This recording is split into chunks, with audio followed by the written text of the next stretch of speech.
பிப்ரவரி 12ஆம் தேதிக்குரிய அனுதின பரலோக மன்னா.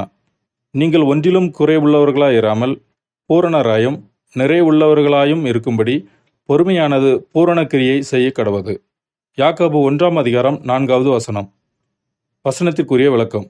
பொறுமை நமக்குள் வளர்க்கப்படாவிட்டால் தேவ கிருபையிலே நாம் முன்னேறுவது கூடாததாகும். சத்தியத்தின் மூலமாக நாம் பெறக்கூடிய தேவ கிருபை கிறிஸ்தவ ஜீவியத்தில் மிக அவசியமானது. மனிதனுடைய குறைவை பூரணப்படுத்துவது எதுவெனில் உபத்திரவங்களில் உண்டாகும் பொறுமையே. இதன் மூலமே தெய்வீக நிலையையும் பெற முடியும். இது கோபத்திற்கு தாமதமானது, இரக்கத்தில் ஐஸ்வர்யமுமானது.